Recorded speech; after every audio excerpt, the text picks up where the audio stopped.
college student? Do you feel as though some of your professors favor other students over you? Would you like to be perceived as more competent and more successful by those professors? Hi, my name is Allison Williamson, and I am a senior at Ohio University Southern. We are going to talk about 5 ways we can increase nonverbal immediacy with our professors. In other words, we're going to talk about 5 ways in which we can use nonverbal communication to make our professors like us better. And who couldn't use that information? It's possible that right now you are thinking, I have no control over whether my professors like me or not. It is simply out of my hands. Well, if this is you, I'm excited to introduce these 5 concepts that can put the control back into your hands. However, if you are like me, you may already realize that you do hold the power to change the way that others react towards you. However, you may be thinking, why should I change my habits to make someone like me better? Shouldn't they just accept me the way that I am? Kevin Hogan, a body language expert, addresses this concern brilliantly. He simply asks, why not tailor our habits to increase the success and communication process with other people? Today we are talking about professors, but this knowledge can be applied with anyone in the college setting, a co-worker, another student, a supervisor, a boss, the list goes on. These forms of nonverbal communication can make the difference in the quality of references we give for jobs and in our performance in job interviews. In the textbook, Nonverbal Behavior and Interpersonal Relations, Chapter 13 discusses student-teacher nonverbal relationships. A teacher is not just confined to the classroom. However, today we are specifically going to discuss professors and college students inside of a classroom environment. I'll be using the words teacher and professor interchangeably. So we know that nonverbal immediacy has to do with nonverbal behavior. But what is the definition exactly? Well, here it is.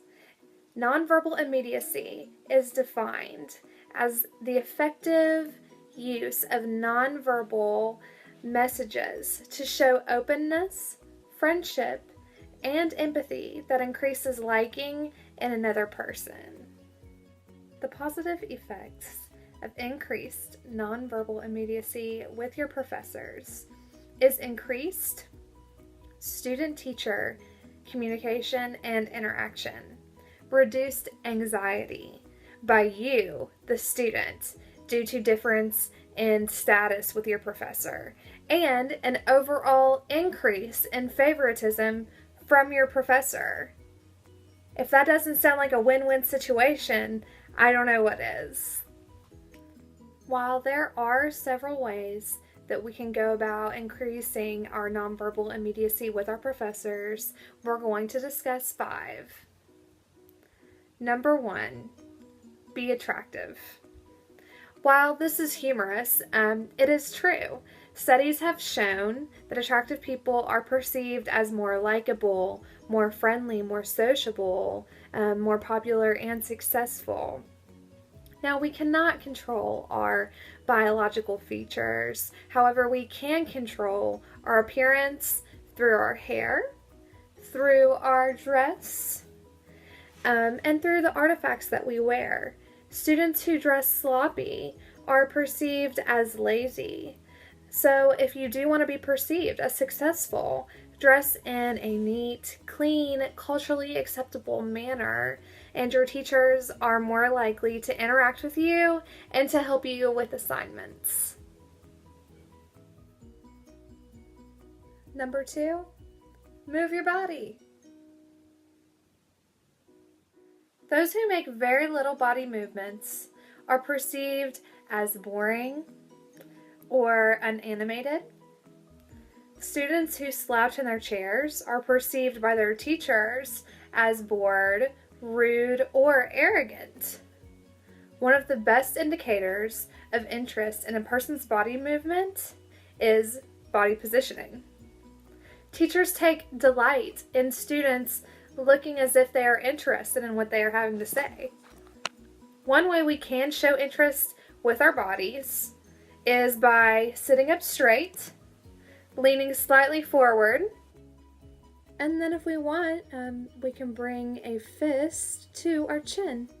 Number 4 is to smile. A student with a gloomy face is perceived as unpleasant. The student who has a bored expression is less likely to receive any preferential treatment by their teacher or professor.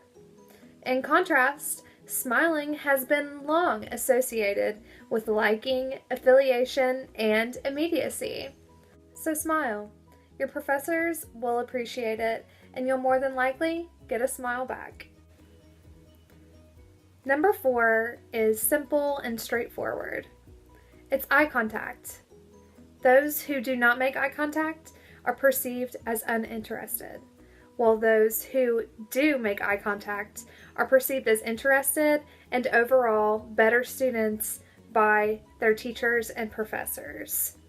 I understand it can be a scary thing to tackle. Some people are just simply uncomfortable with making eye contact. However, the more that we practice doing this, the better that we will get at it, and the better we'll be perceived by our professors. So here we are, already to number 5, and I have saved my favorite for last. It's laughter. Laughter is an audible indicator of satisfaction, enjoyment, interest. In the same way, we can use our inflection and our tone of voice to audibly indicate enjoyment and interest.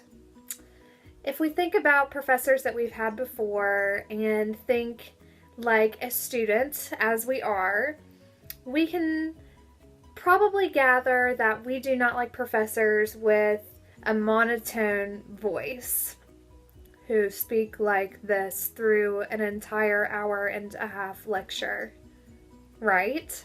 Well, turns out teachers feel the same way. They do not prefer students who speak in that tone as well. I have experienced the benefits of this firsthand. 2 semesters ago, I had a professor who was pretty monotone. However, during his lectures, he would tell jokes. However, his inflection would not change. So that was interesting, and so it was a challenge to really listen to him due to the lack of inflection in his voice. However, I did. So in the middle of his lectures, he told jokes, and I would audibly laugh. Many of the students in the class did not. They were uncomfortable where he didn't laugh as often. They just kind of looked around at each other. Well, I burst into laughter. So, into the semester, I was treated a little bit differently than the other students. He took more time out to help me. He seemed more pleased when I would ask a question, maybe opposed to another student. And all of this is done subconsciously, more than likely, by the professor. He knew through my nonverbal communication that I enjoyed his classes and that I enjoyed the jokes that he told inside of the classroom. I did leave that class with an A+ at the end of the semester. Now, of course, laughter should be used correctly in context. We do not want to be laughing when someone is telling a serious story or the professor doesn't tell a joke. You see, of course, we must use our best judgment. The point to remember is that not being afraid of laughter and instead embracing it can be a great tool to increase nonverbal immediacy. So there we have it. Those are 5 ways that we can increase nonverbal immediacy with our professors. My name is Allison Williamson, and thank you so much for watching.